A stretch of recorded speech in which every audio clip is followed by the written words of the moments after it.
Well, the final day of the season, the last day of term, great atmosphere around the dock. Quantum Racing go afloat with a comfortable lead in the circuit and just ahead in the regatta. It's everything to play for. Can Phoenix come back and challenge them? Can we go racing? All to play for, but in the meantime, let's look back at yesterday. So once again, very light breeze at the start line. This time it's Phoenix are just over the start line and no more, and have to turn back and recross, and that costs them incredibly dearly. But meantime, good start by Gladiator on the gun at the committee boat end of the line round the top mark. Well, it's a lead for Quantum Racing with Interlodge in second, and Quantum extend through the race. The breeze drops away. Paprec up there nicely, getting their best result so far off the regatta. Breeze really does dissipate over the course. There's no comeback for Phoenix this time. Breeze is very light. Tom Slingsby disappointed. So Quantum with a good lead going across the offset towards the turning mark down the final run. They've really built themselves a comfortable cushion, and through the finish line is a big win for Quantum Racing. In second place, Interlodge, their best result of the week. Indeed, Provezza taking third, keeping them in contention for the regatta title. But Phoenix back in 10th place, and really their hopes of winning the circuit title diminished significantly. So the regatta standings see Quantum Racing on 16 points, Platoon on 18, Provezza on 19, Allegra also on 19, and Phoenix on 23. Going into the final day of the season, Quantum Racing leading on 146 points, Phoenix 158 points in second, Platoon 176 points in third.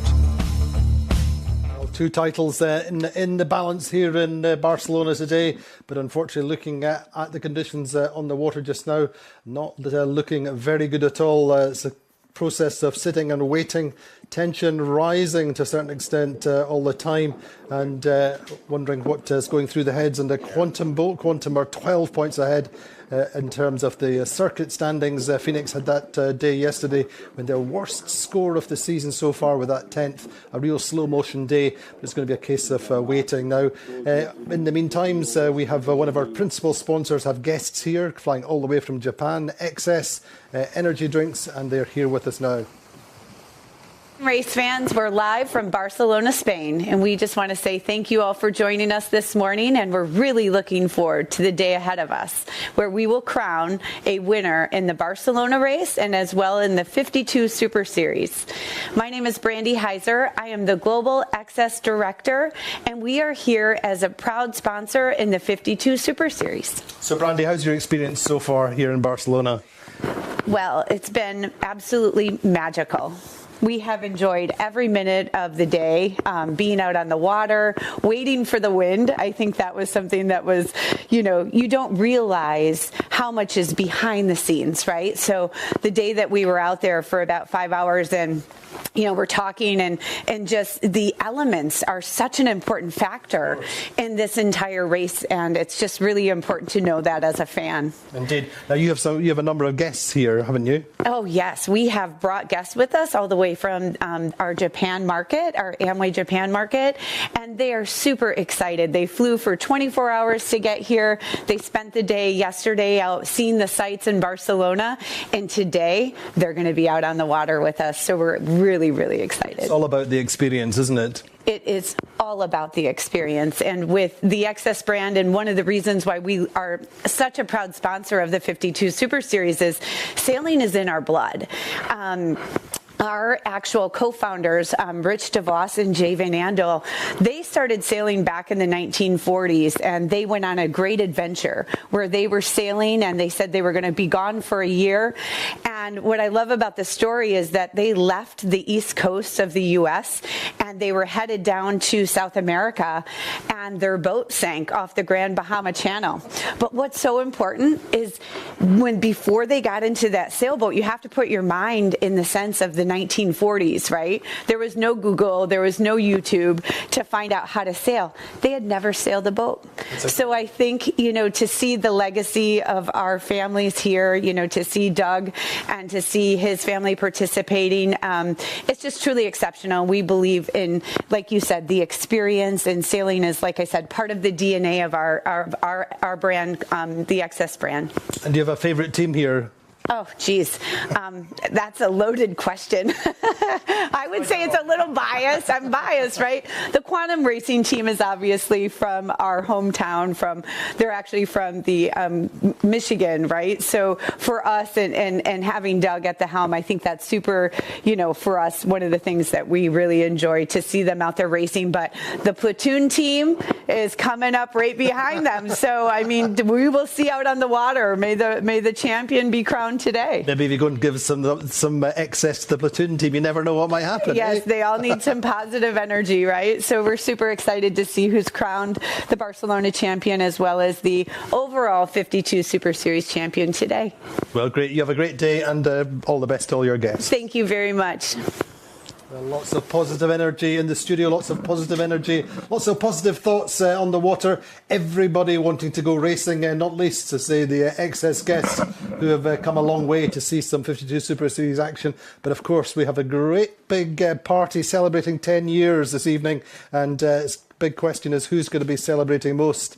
And at the moment, to say it's Quantum in the box seat, really looking at potentially their 5th circuit title in the 10-year history of the Super Series. We caught up with Michele Avaldi, the Italian navigator, who's in the hot seat calling the weather for the Quantum team.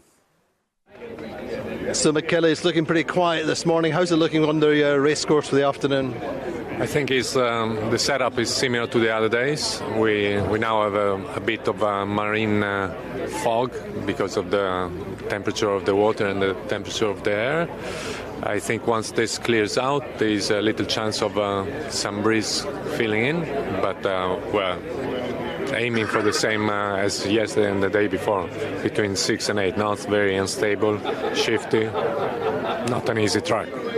But the big question is one race or two races that could make all the difference to you guys, and indeed the team's chasing you.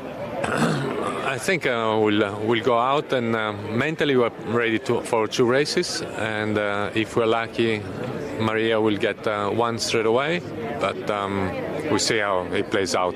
There is a risk of 0 races or a risk of 2 races. No chance of 3 races?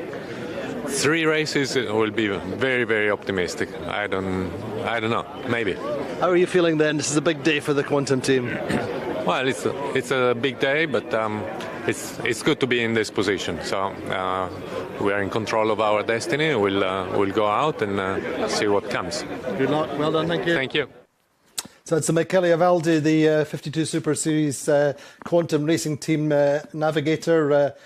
Not too hopeful, but really anything could happen out there on the racetrack. How do you feel it looks, Guige? Looking pretty difficult. How is it out there? You've been there in this situation before many times, waiting for the wind and knowing that so many teams want to go racing. Yeah, I'm sure that especially Platoon and Phoenix must be feeling very frustrated because they are the ones that they want to go racing the most out of the fleet. For Quantum Racing, it's starting to be relaxed because even if we are racing, I think that it's very unlikely that we will be making more than 1 race today. So with only 1 race, they are only playing for this week's title, but the big title is already in their pockets almost. So I think that we're looking at the watch and starting to feel that the big battle is already done, and they still need to be prepared in case Maria is able to give it a shot at having 1 race. For sure, Platoon wants to go racing because they have nothing to lose. They are only 1 point out of the lead for this regatta, and they have a lot to prove after a season that saw them going up and down. They started well. They went a little bit low in the middle of the season. They decided to make changes, and now they are waiting for those changes to work and trying to prove that they made the right call. So I'm sure they are eager to go sailing. Same as Phoenix, that after a bad day as the one they had yesterday, they will trying to at least finish the season on a high note, trying to see if somehow they are able to bring it back. But even if they don't win, even if they are not able to turn around the situation, it would be good for them to finish on a high note. It's not nice to finish the season losing all your chances after being there so close, and once again by one little mistake, losing it all in the second to last day. So last year we couldn't race on the last day because it was too much wind at Palma. This year we're waiting for the wind to show up, but so far it has been lazy. So maybe after a small siesta, it will come. What did you see in the forecast? You've been looking at it. You speak to our weather experts. Yeah, the forecast says, as Michele was telling before, I mean it's very light. It's 5, 6, 7 knots. That's what's on the forecast. It's from the northeast, which at least is what we are having now at the race course. So that's the best hope that we can have. I mean, the direction is still there. We still need the fog to go south and let the breeze get in a little bit. So let's see if it comes in time and stable enough to let Maria set up the course and have a decent race, which is all you're looking for. Indeed, as you say, or you saying yesterday, you're always only as good as your last race, and it's a long winter. Yeah, for sure. It's very hard when you. I remember that was 2018. We were second in the standings overall, and the second to last day on the last run of the last race, we had a big wind shift and we lost a lot of positions, and we end up on the overall standings tied with Platoon, but losing second position by tiebreaker.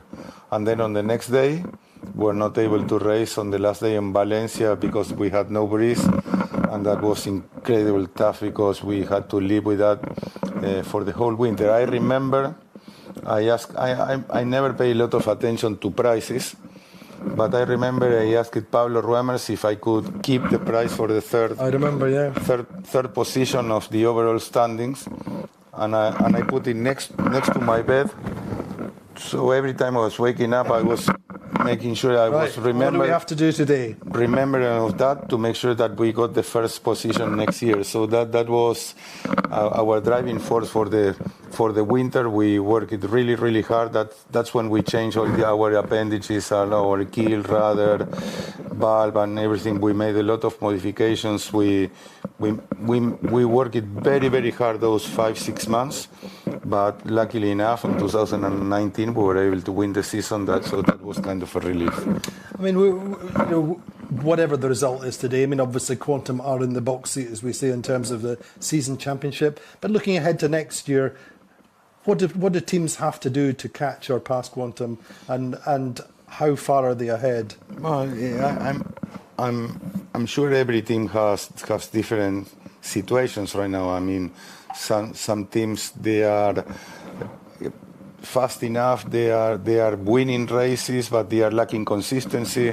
Some of them, they are still not up to pace, so they need to work on their package. Or you always need to work on every aspect, but you always need to put emphasis in the area you are lacking more. But as we said during this last couple of days, the key thing is having a good and consistent package that is able to perform in light air, in medium air, in heavy air, in the flat water with the waves.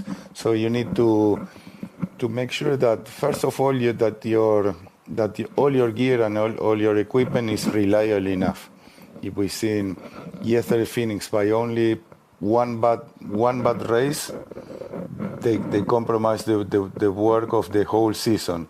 So, I mean, you can have one bad race because of something that it's out of your control or a maneuver that you didn't execute very well, but you cannot afford to lose a race because you have some breakage on your gear. So being reliable is that's the first thing. Things cannot break.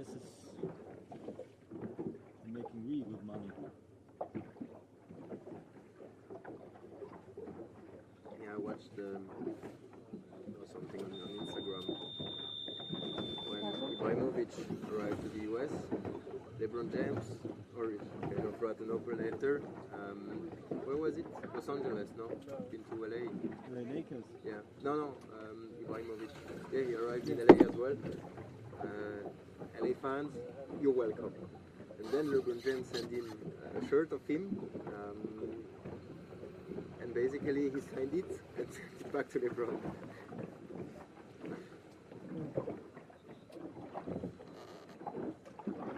Tonight is the night. Brandy. For? With brandy. Yeah. What is she doing at Texas? What is she doing at Texas? This was Marcus. Buffa! Susano! You lost me. Global brand. Buffa! She's a brand. Okay. Oh, like Marcus. Yeah. She's not doing branding. Brandy is not doing branding. But Marcus, this is it. He should be branding, not branding. His logo Marcus. Yeah.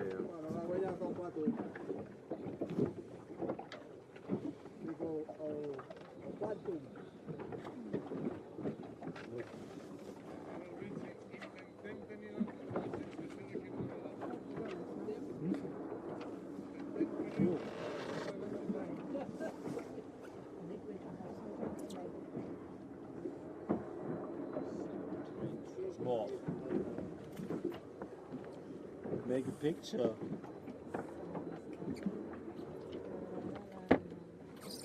Sun is coming and then the wind is coming. Yeah, comes together usually. How is it going? Tell me. In regards to? Yeah. Jules, why you are hoping that the sun is coming? When the sun is coming, the wind could also come. Because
But if it's like this, the weather, we don't know much sailing anyway.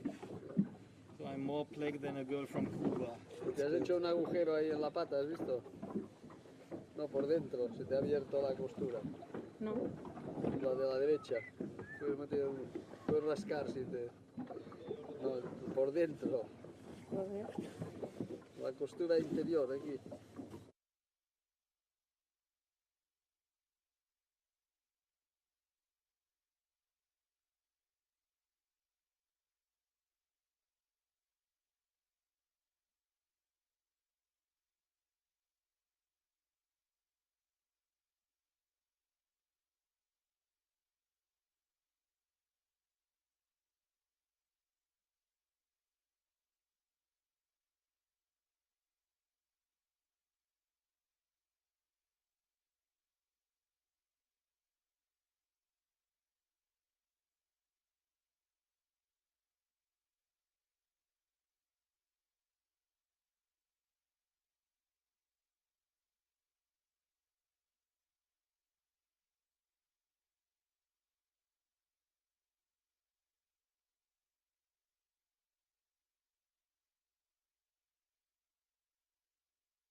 Welcome back. A little enforced break there, unfortunately.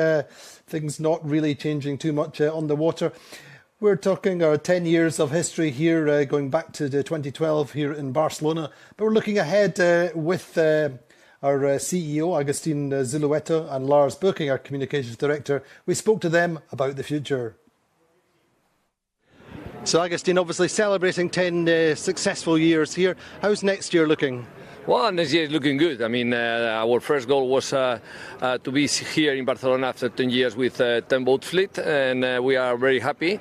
The 2023 calendar is already there. We will start in a new venue in Saint-Tropez, then we will go to Scarlino in Italy, then coming back to Balearic Island in the beautiful Menorca, then again back here to Barcelona in a new place, Marina Bella, to celebrate the TP52, the Rollers TP52 World Championship, and then finishing in our second home in Puerto Portales.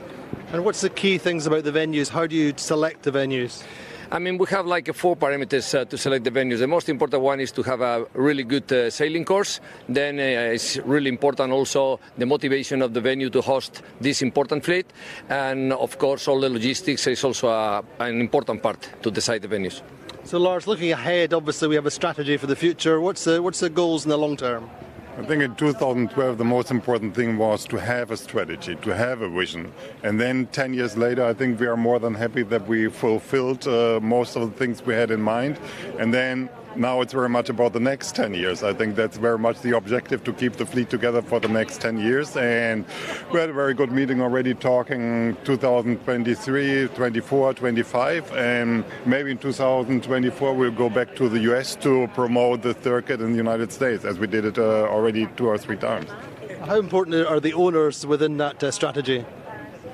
I think that made very much a difference when we came up with a new concept in 2012 after the discontinuation of Audi in the Audi Med Cup. I think the most important thing is to listen to the owners, because at the end, without boats, no circuit. And I think Agustin is working very hard on that to have this right understanding.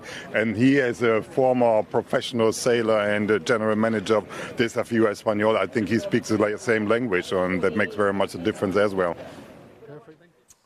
So as the guy's saying, looking promising for next season, hoping to still have 10 boats. It's looking good, and a good variety of venues next year, going to Saint-Tropez for the first time.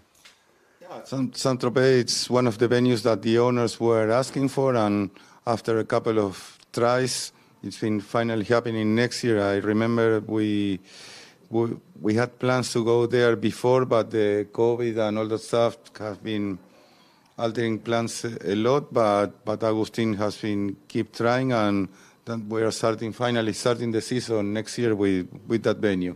But a good variety of old favourites there as well, eh? Yeah, I think that it's going to be good, and the future seems to be in a good time now, because we have 10 boats now. The owners are happy, and the fleet is still moving, trying to discover new places, and that's always the goal. And Saint-Tropez, I think, that has a lot of appeal for a lot of owners, and hopefully also for the fans following the racing. And if we are lucky enough, the win is going to be there also. Fingers crossed. But of course we have a French team back with us, and they'll be looking for the home win perhaps in Saint-Tropez early May next year. We've got 2 regattas in May, early May and late May into June. Anyway, let's have a quick word with Tor Tomlinson. We've got our fingers crossed here. Tor, give us some good news.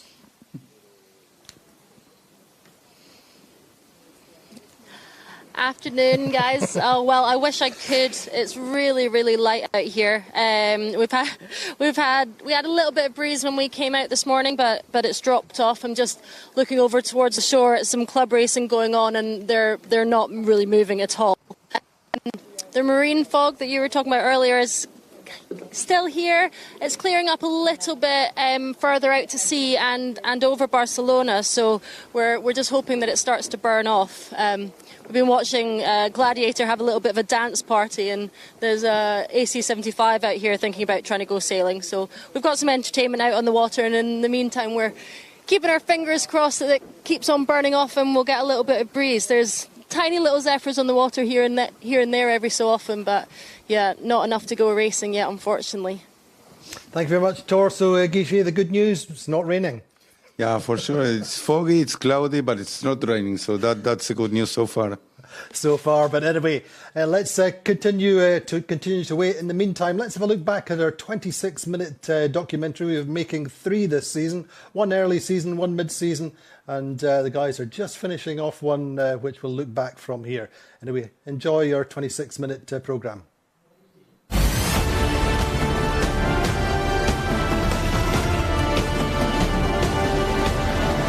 TP52 class is the most competitive monohull racing that we have in the sailing world. Anyone can win on a given day, and competition here is tough. It's always been tough, and it's, it always will be.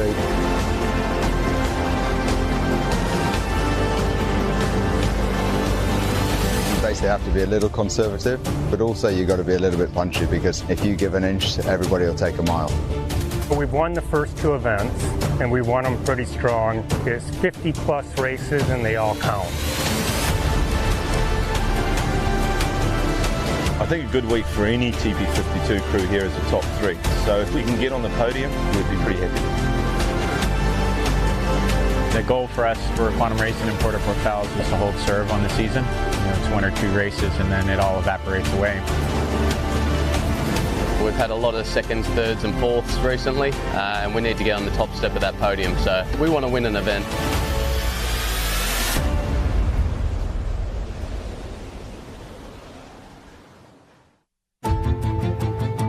Event 3 of the 5 regatta season sees the 52 Super Series touch down in Mallorca. Puerto Portales playing host to the premier Monohull yacht racing circuit in a week which may well have a major impact on the outcome of the overall title.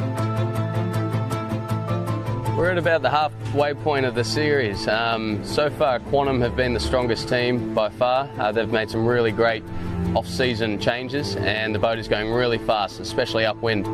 And then the rest of us, it's a bit of a battle. I think Platoon's just had the edge into 2nd place, and for the rest of us, Allegra, ourselves, Sled, we're all sort of swapping positions there in the mid-fleet.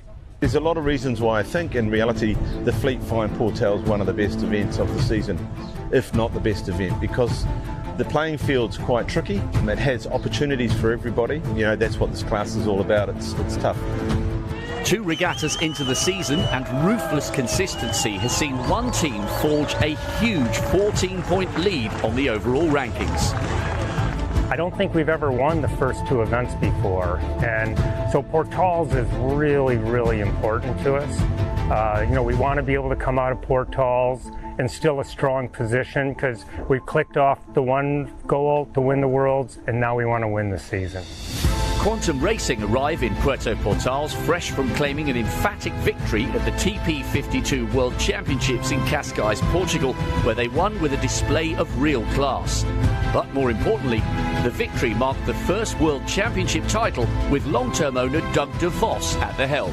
Winning a World Championship is always a special opportunity and moment. The fact that we did it with Doug steering the boat, having it be his first on board for the team, just really was icing on the cake, because it was a hard regatta. We led from wire to wire, and I think at the end of that regatta there was as much relief as there was satisfaction on a job well done. It was so important and so wonderful to do it with Doug.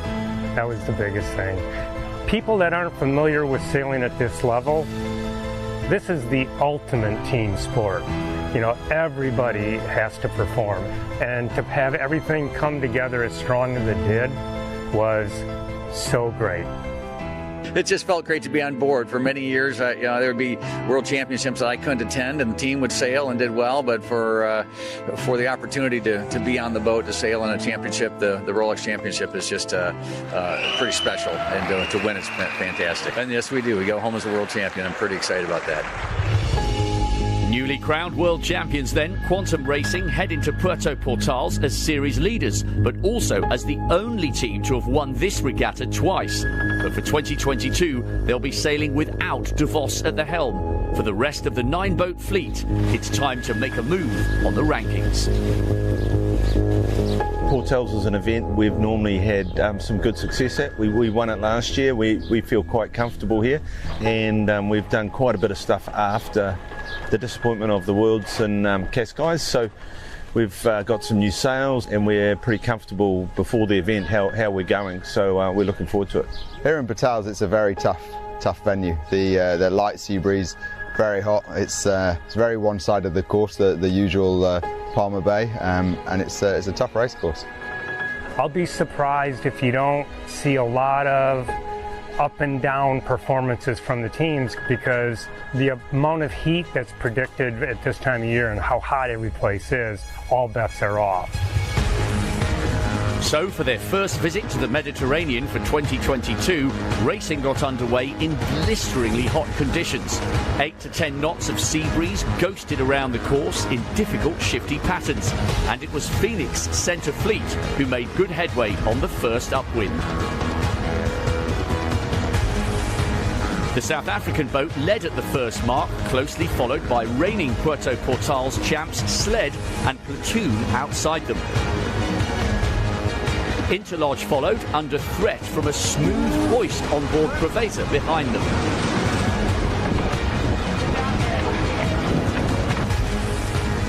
At the downwind gate, Preveza, coming in behind Platoon, forced a penalty on the German boat to move up into third.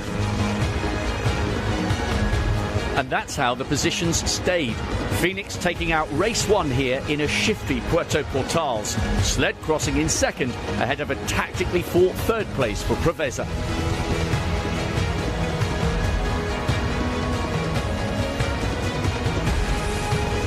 In a reversal of the opener, the second race saw the breeze fill in from the left on a tricky day for the tacticians.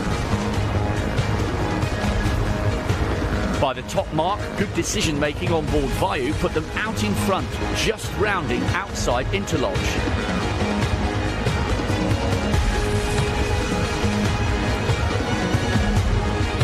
After 2 laps, it was Interlodge in front, Vayu losing ground on the right in second. And after 2 tricky races, the day one leaderboard was all square, reigning Puerto Portals champion Sled sitting on 4 points, tied with race 1 winners Phoenix. Yeah, great start for our team. First and a third place, and the way we battled back in the second race, we're really happy. Yeah, as they say, you can't win it on day one, but you can lose it. And yeah, we're just in good shape after day one, right where we want to be. Yeah, we are very happy. Things are going well. Yesterday a win on the practice race, and today 2 seconds. The boat is going really well. We have the speed back, especially in these conditions. Today conditions were anything between 8 and 12, and we feel pretty fast.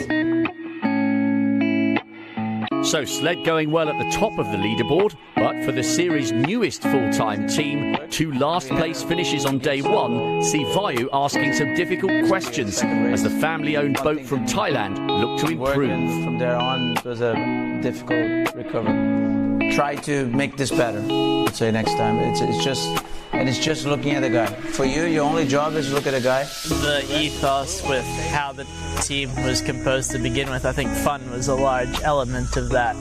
And so that kind of brought around the let's sail with our friends and mates, and that was the initial setup of the team, and that's why we went with a lot of the people that we've grown up sailing with. I started sailing from the Optimist, like the small boat, and then I sailed on 29er, and then after that I jumped to the TP52, so which is like a bigger boat. I feel like TP52 is more about like the teamwork, so yeah, it's very good to be on the boat and work as a teamwork with the guys. For some of those younger guys, it's, well, myself as well, but it's been a really cool opportunity and a really good opportunity to, do this. And basically racing at this level makes yourself a lot better. It pushes yourself to do better and just become a better sailor. Probably going to have to move a few more bodies down, so anyone who maybe, I guess, knife from the back, 2 of you just going to loaders. Team Vayu is you know, a really different boat. We have a complete family feel to it. We've got 7 members of one family on the boat, so half the team.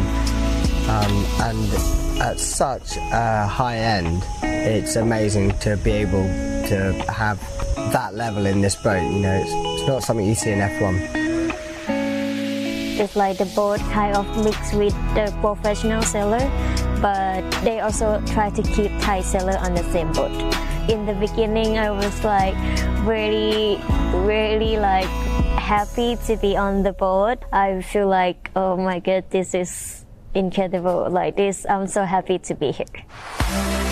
Heading into day 2, Team Bio's woes continued though with another 9th place finish in race 1 despite that immaculate start from the Thailand boat.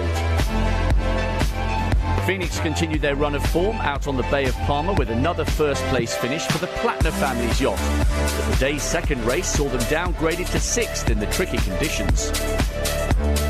Han Muller Spreer's platoon rode a wave of emotion on day 2. They slumped to an 8th place finish before taking the win in the 2nd race of the day.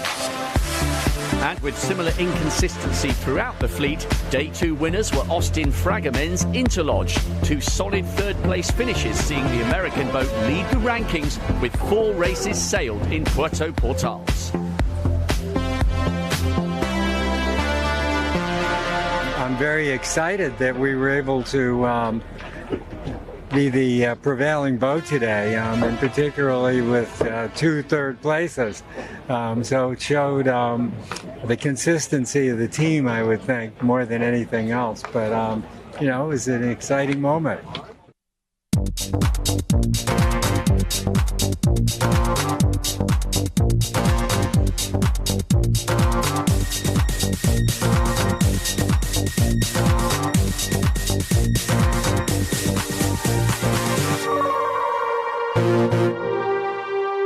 The waters off Palma are famous right across the yachting world.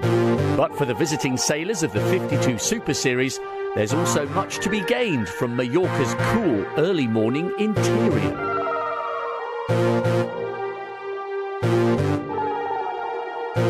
Like always in Palma, Palma is well known for its beautiful roads and mountains. Fantastic, really. It's a good warm-up for the races.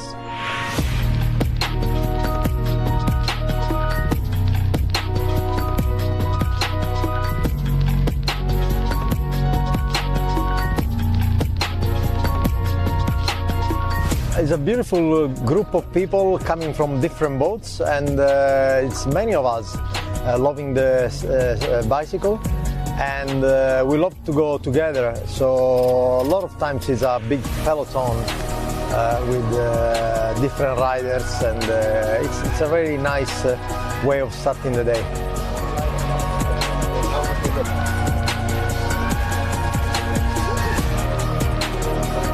It gets really competitive at times. Nobody wants to lose, nobody wants to stay behind.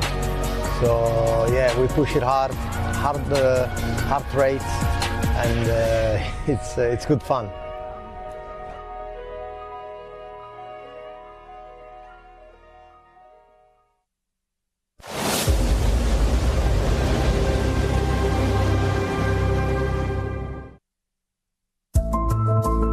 The 10th season of the 52 Super Series has reached its halfway point here in the stunning Mallorcan harbour of Puerto Portales. Long considered the premier Grand Prix yacht racing circuit, the Super Series has always attracted some of the biggest names from the sport of sailing, and this 10th anniversary season is no different. There's a lot of America's Cup talent here in all the teams that we're competing against. From American Magic, obviously we have myself, Paul Goodison, we're both helmsmen at American Magic, and then you've got Lucas Calabresi, and obviously the CEO, Terry Hutchison. And then on sled you have Francesco Bruni, who leads the Italian team as the skipper of the Italian team, so plenty of talent out there. Recently signed for America's Cup team American Magic, Tom Slingsby is also the current Rolex World Sailor of the Year. Tom Slingsby has been probably the greatest sailor in the last years in foiling boats, as well gold medal in the laser and so on and so on. And I mean, here he's got a very fast boat, which is Phoenix. So a very top level team with Tom on board. Francesco's a little bit like Tom when you race against him. He'll do stuff and you'll be like, there's no way that's going to work. And lo and behold, he crosses you. I mean, I think he's a really, really smart sailor. He has an uncanny way of winning, but he's always there. And so however he approaches the racing, you know, is really, really good because he's been successful over the better part of 2 decades on the water. As CEO of American Magic, Terry Hutchinson is responsible for bringing Slingsby and Goodison together in the same cup team for the next campaign. And in so doing, he's united 2 sailors who've spent most of their careers as rivals. Goody's an unbelievable sailor. I probably know him better than most people, having sailed against him for so long. But he's unbelievably tactically, and then I think technically he's an amazing sailor. Sailed against him a long time in the lasers, a couple of Olympic campaigns against each other. So technically he's excellent as well, and tactically he's one of the best. So that makes him one of the best sailors in the world at the moment. Oh, you definitely know you've got your teammates out there racing against you because they remind you if ever you get a bit too close. But no, I guess as soon as we're on the start line, every boat's the same, and you're trying to go up against every boat and beat every boat. You maybe every now and again you give some of your buddies an inch, but you try not to. With such a rich and competitive talent pool, racing in the 52 Super Series is fierce. After 2 days sailed, Interlodge lead the rankings, but with 6 races left to run, it's still anyone's regatta. Phoenix picked up another win as day 3 got underway as they looked for their first ever regatta win, and Quantum Racing finally found some form, finishing in 2nd. And they're on a charge, off the pin end of the start line in the next race.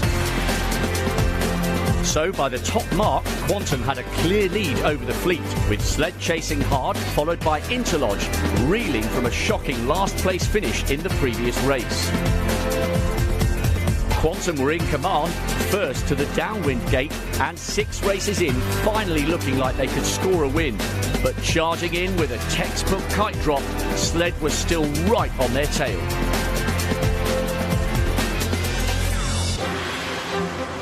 Quantum had started the run for home with a sizable lead, but with just 100 metres to go, Sled had closed the gap to set up the tightest of finishes. By the line, it was Sled who crossed first, Quantum scoring their 3rd second-place finish in a row, but that would very much have felt like a point dropped. We knew it was going to be close. We were a bit nervous about Interlodge. It was coming in 1,000,000 miles an hour while we were having a little battle with Terry and Quantum. So, no, we did a really nice Simo jibe with them, which is a bit of the old school match racing stuff. And obviously Francesco and Murray are good at that. So, it's great. On the penultimate day, Preveza took the initiative. Pushed hard by Slingsby and the team on board Phoenix, Preveza led from the first upwind of race 7 and went on to sail an immaculate win. Stuck in the pack down in 5th, Sled struggled to their worst result of the regatta, while Phoenix consolidated their position with a 2nd.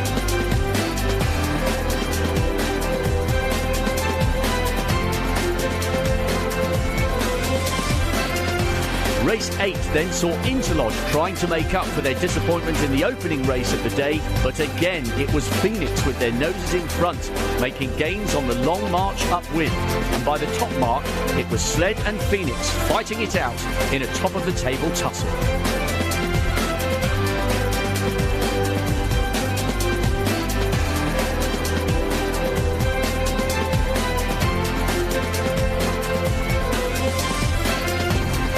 Interlodge had been in 3rd place overall going into the penultimate day, but another race battling at the back of the fleet saw their podium aspirations all but vanish. At the downwind gate, race leader's sled took the right-hand option. Phoenix rounded and went left, and from then on, it was the South African boat's race. Big gains up the left-hand side of the racecourse saw Phoenix first move into the lead and then extend, taking their 4th win of the regatta to set up a thrilling final day. Just 2 points in it between sled and Phoenix, with 2 races left to run. Phoenix on the verge of their first ever regatta win. Yeah, speed was good, especially downwind. We're pretty fast downwind, which has been great. It's been a weakness of ours last season, and this season we've been improving the whole time. And it wasn't your typical Palmer. It was there were opportunities in the right, and timing was everything. Getting into the right and getting back out of there. The team sailed really well today. Over the 10 years of the 52 Super Series, the landscape has changed significantly for global sport, and the commitment to maintain an environmentally responsible regatta is now greater than ever. I think it's hugely important that the Super Series have a positive impact, not only environmentally but also socially, on the communities that we visit. The biggest initiative that we run here in Port-au-Pitaals is with a group called Yachting Gives Back, where we donate all the unused food at the end of the day to them, and they then distribute it amongst the homeless people of the area. So basically we come and collect the leftover food from the crew and the staff's lunches. They have quite a bit left over at the end of the day, which we collect, and then we deliver that to one of the local soup kitchens, and over the course of the 5 days that adds up to several hundred meals. Yachting Gives Back started 3 years ago. We're a group of 5 volunteers. The initial aim was just to collect food from the yachts, and then very quickly they began to say, oh, do you want some uniforms? Do you want bedding? Do you want galley equipment? And so on. So very quickly it grew into more than just a simple food raising campaign. Thanks to the support and the generosity of the industry, the amount of material we shift and the amount of funds we receive, because we've now had lots of wonderful fundraising initiatives, it all adds up. It's a huge amount, and it just takes some of the pressure off the soup kitchens and the food banks and the other charities we work with, just to know that they've got a bit of extra supply coming in via us from the yachting industry.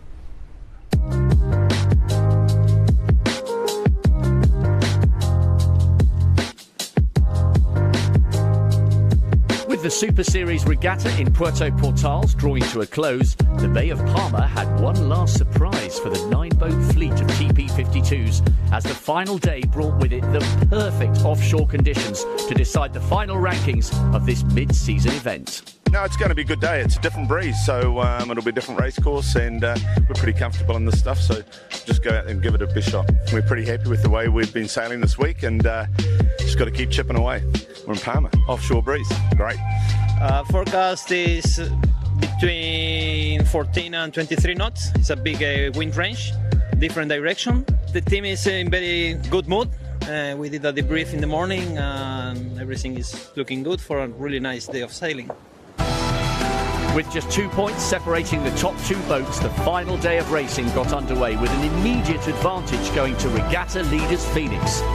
Starting from the committee boat end, the white-hulled sled was on the right-hand side of the fleet, but as everyone else headed to the left, Phoenix were working their way to the front.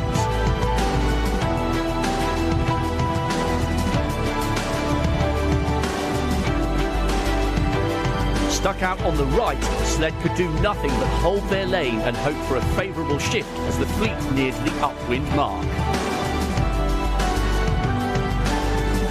But rounding first, it's advantage Phoenix as the South Africans set up for the hoist ahead of British boat Gladiator. Behind them, no sign of sled as Vayu and then Preveza rounded in 3rd and 4th. With Phoenix already set up for the downwind, the white hull of number 5 sled finally gives chase back in 7th. But racing hard in 2nd, Gladiator sailed a storming downwind leg to lead Phoenix through the downwind gate.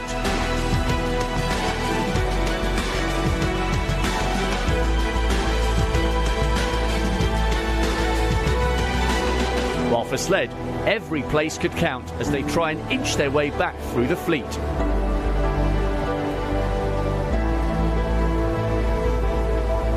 Up front, an upwind battle saw Phoenix creeping ahead of Tony Langley's British Gladiator, so that by the final turn for home, Phoenix were ahead.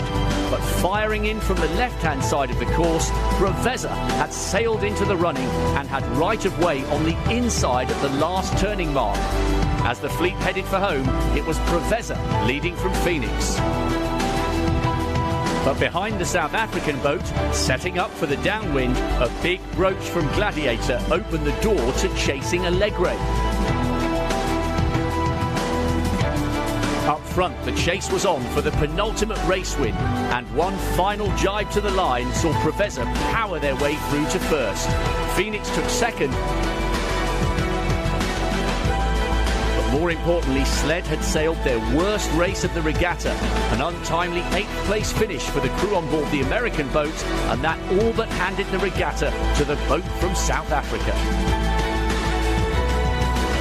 There was one more race sailed, but the damage had been done for Sled. It was Phoenix who took the 2022 Puerto Portals title by an impressive 9-point margin. Obviously getting 4 wins might make it look like we're pretty consistent, but we did have a second last in one race. But other than that, we started really well. We were able to stay up in the top bunch most of the regatta, and yeah, consistent results towards the end. Today was a tough day for us and we didn't execute some of the things well, but we've had a really good run for the regatta and sailed pretty darn well, so that we're pretty happy. So the winner. Mallorca throws up yet another winner as Phoenix finally pick up their first ever regatta win, moving to the top of the series rankings. We're not taking anything for granted. This team, we've been in the hunt many times and we haven't got the win, so it's really satisfying to win the first time with Phoenix, and just with a great group of people. I'm really proud to be a part of this team.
we go. We see pictures telling this story. Quantum Racing then are the 52 Super Series champions for 2022. We've just had the AP over A. Unfortunately, no racing today. And Quantum Racing winning the 52 Super Series 2022 title and the regatta title here. Their 4th regatta title of the season, winning everywhere except for Puerto Portals, where Phoenix won. So, Geisha, your thoughts on this win for Quantum Racing, surpassing the Azura for titles? Well, all I can say is that it took them 2 more seasons to surpass us, so we still have credit. But jokes aside, I think that they are well-deserved champions. You need to be at the top of the leaderboard every time it's possible, and they came here to the last day of the season in the front seat. So, unfortunate, yes, that we were not able to race, but nobody can say that they do not deserve to be celebrating today. So, congratulations to them, and hopefully we are fighting again in the future. Indeed, thumbs up there from owner-driver Doug DeVos. Significant win for him because he steered all the regattas they've won. The only regatta they didn't win was in Portals when Terry Hutchison was steering, and indeed when Doug was away doing the Chicago Mac race. But a few words about Doug to start with. I mean, he's been with us since the very, very beginning, one of the key stakeholders back in 2012. So in a lot of ways, an appropriate, well-deserved win in that sense. Yeah, for sure, he's a very special character. He's always so positive, so always looking with enthusiasm about the future. A great competitor, very, very good guy, winning or losing. He's always in a very good mood, and it's been a pleasure and someone to learn from when you are next to him. So I think that he's a real example of the best owner-driver you can get. Indeed. I mean, what are the key components of this win this season? I mean, obviously they set the bar extremely high, but what are the little nitty-gritties that you've noticed that make the difference? Yeah, I think that the first thing is that they were ready from day one. So they started the season dominating. It is truly unbelievable that after winning 4 of the 5 events of the season, they only secured the title on the last race of the season. So that's how tight the competition is. If you imagine that you plan 5 regattas, you expect to have close to 50 races. During the year, and one boat wins 4 of them, you would say, okay, they're dominating. They have a run away, but still they were fighting until the very last race. But at the same time, as you said, winning 4 out of 5 is a kind of domination. But I think that their strength was that they were ready from the very first day, and that's what helped them keep the leadership, or keep being the first one on the leaderboard when they had a bad regatta, and they were able to rebound, recover, and celebrate today. So congratulations again to Quantum Racing. And one of the things they say is their numbers never lie. They have this massive performance data analysis package. They collect all the data, and that's a key element of their program, isn't it?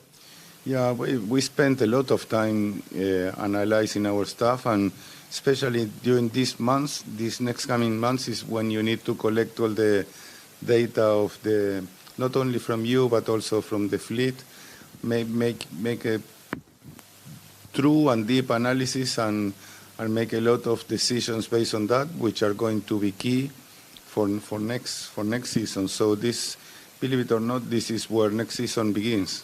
Literally now, as you're heading in, or as soon as the regatta's over, I mean, you know the disappointment, as you said earlier on, and you know the sweetness, how lovely it is to win, but the win or lose, or as it were, the hard work still starts here.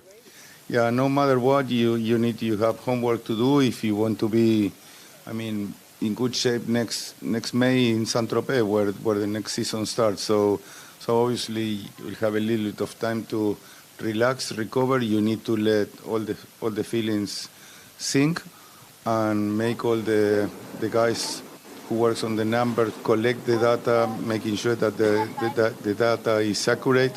So once you get the information, everything it's double check, so you can start analyzing and making calls. But at the same time, the shore team needs to get the boat back to its base, put it all apart, making sure every single piece is well serviced, maintained, and ready to go next year. And a few words about Terry Hutchison then. He's obviously been with the class off and on since the very beginning, but he's an incredible character, very, very thorough, very intense, very hard-working, sets the bar for the team. Yeah, no doubt he's one of the most competitive guys I know.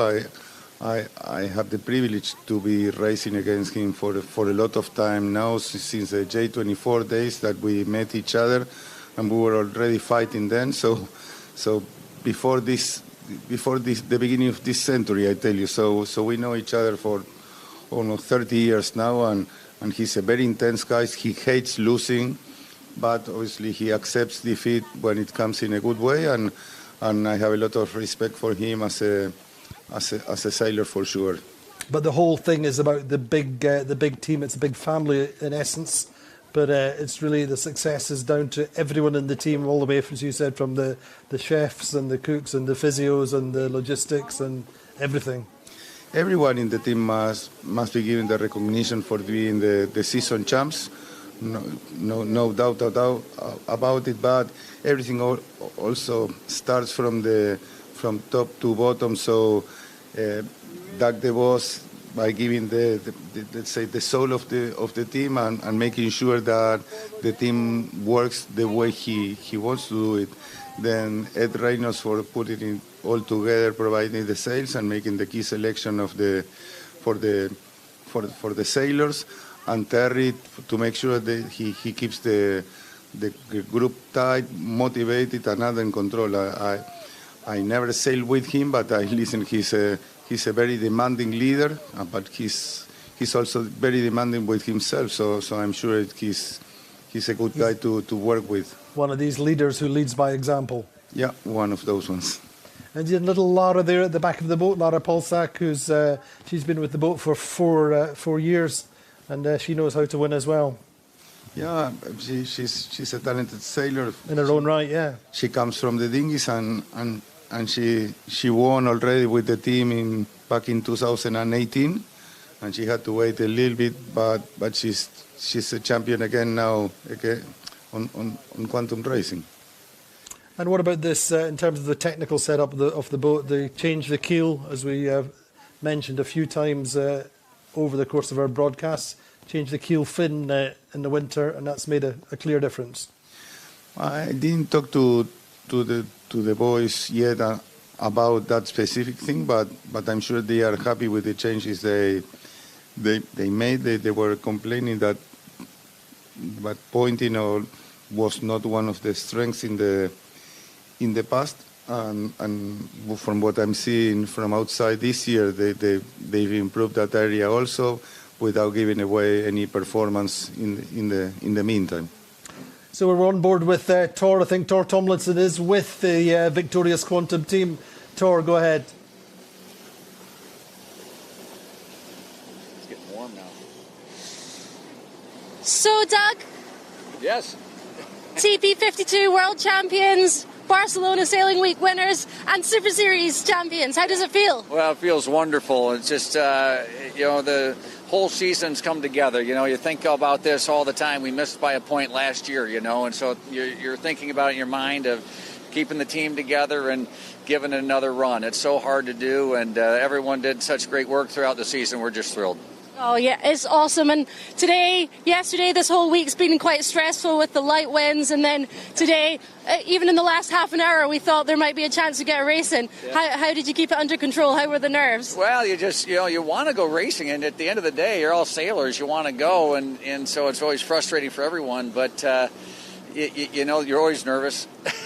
Whether you're winning or losing, whatever it is, whenever the race is going to start, you're nervous, you get wound up. But that's why you sail, because it's exciting, it's fun, it keeps you on your toes and keeps you moving forward. So you're kind of watching it go, and then you kind of realize, okay, probably not going to get 2 races in, so I think we might be okay. So you get a little excited, but you still want to go sailing, and then it just unfortunately wasn't able to get that second race in, or or any race in.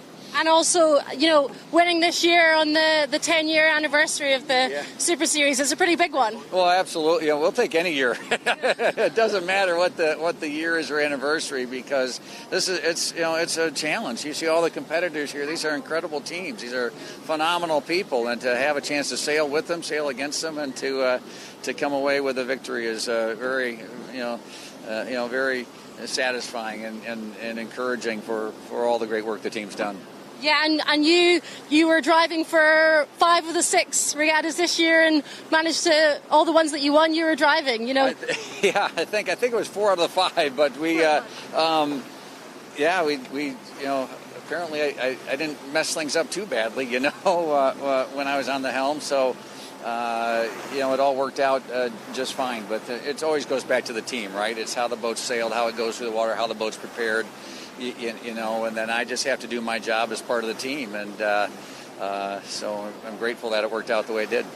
Yeah, great job. And do you have any plans for celebrating tonight, or were you just waiting? Well, we'll be at the party with everybody else. It's the 10-year anniversary celebration party, and having the chance to be with everybody. Every year. Last year was fun to get together after COVID because we had missed everybody, and so coming together with the whole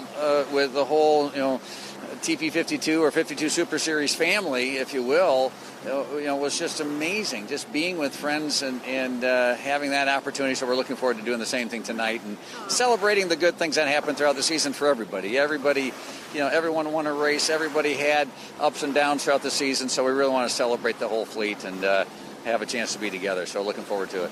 Awesome. Thank you very much, Doug. We're just going to try and grab a word with Terry as well if we can. All right, Terry. Congratulations, Terry. You very much. So, TP52 World Champions, Barcelona Sailing Week winners, and now Super Series champions in the 10th anniversary year. How does it feel? It's awesome. I think the high marks to the team this week. We battled through the 3-race day, and really, when you consider that day and then you consider yesterday, we didn't really do anything any differently on the boat. And, really all season long, it's just been this constant refinement to not only our teamwork, but to our boat speed and to our sail program. Yeah, so it's awesome. Yeah, it's just race after race, focusing on the next one and trying to keep it consistent. Yeah, well, the consistency side of it is hard in this fleet. The competition is so good. And so I think, as you rightfully pointed out, we go for the law of averages. And, that's always been our strength, I think, as a team. We work really hard to never be a team that you can put away, to always keep asking the question and to always keep, really fighting for every point. And it's just, I was just saying to Chris, it's more relief now.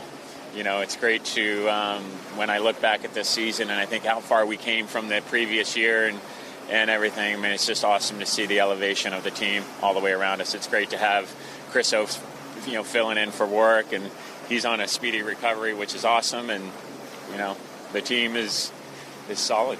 Yeah. Oh, well, awesome, and thanks so much for chatting to me. Yeah. I think they're heading back to the studio now, but yes, congratulations, and hope you celebrate well. Yeah, thank you very much. I'm sure we will. Thank you.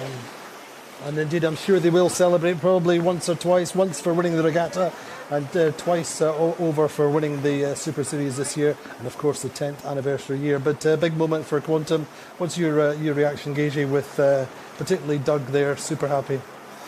Yeah, I think that as Terry very well described, the first feeling is of relief. I mean, you know when you are the candidate, you know exactly when you are the team to beat. So all the responsibility, all the weight is on your shoulders to demonstrate that the expectations that they were around you were well founded.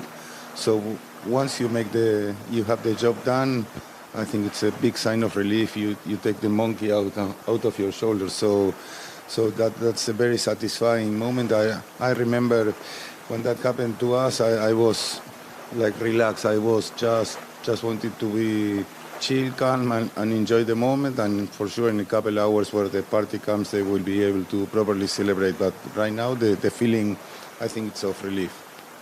Indeed, and say it's a full team programme. What about the other teams then? What how will it be for Phoenix just now? They're getting so close and yet so far in some ways. Again, similar to last year, though it wasn't quite the same circumstances in terms of the wind strength or whatever, but still finishing second.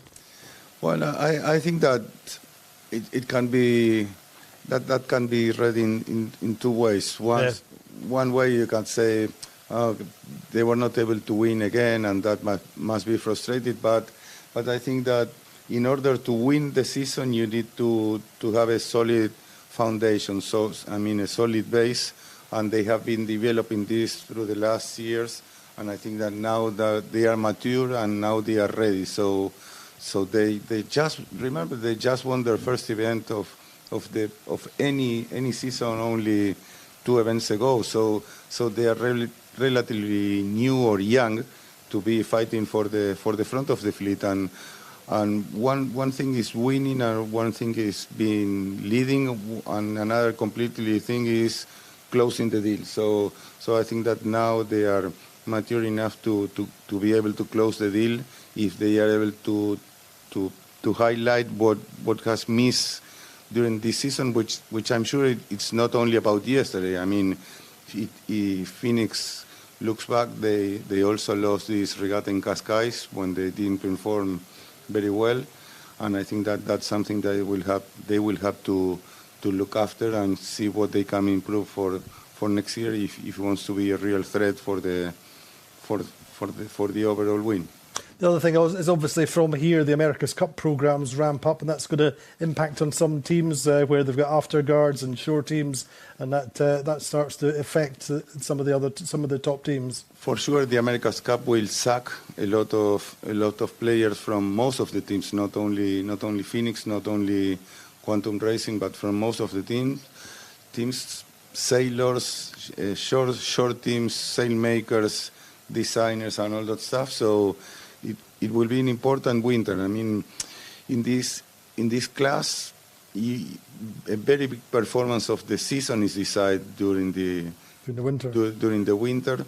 It's very hard to say percentages, but if it didn't work hard enough on the winter, the only thing I can say is that you won't be winning next year. So you need to make sure that you not only analyze the data, you have to deal with whatever is left on the team and who might have to go for looking for something else, a new challenge, and make sure that the replacement they fill in properly, and you keep the core of the team as tight and working as good as possible for the future. And I can imagine that all the teams will be planning a training session early on during the season, probably in March, probably Valencia, to make sure that they start getting together not only as a racing team for maneuvers and boat handling, but also testing all the modifications that they have doing to the boats and building some new sails.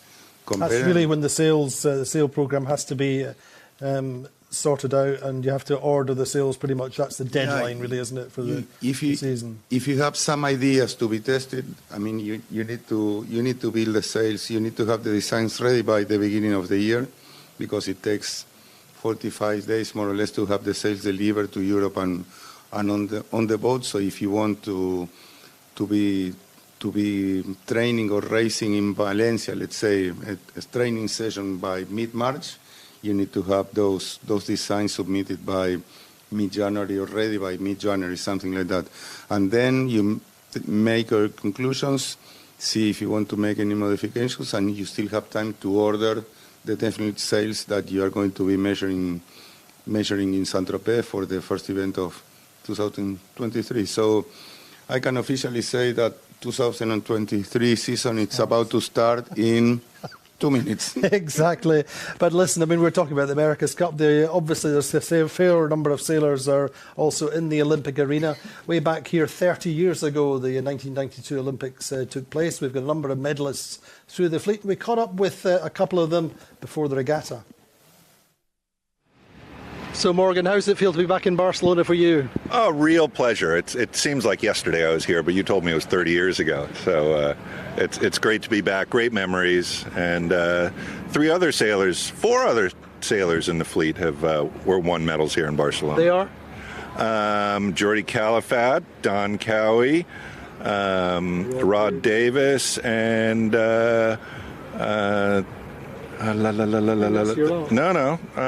local knowledge guy here for Alegre, double Spanish gold medalist. Who's that? Luis Dureste. Of course, right, okay.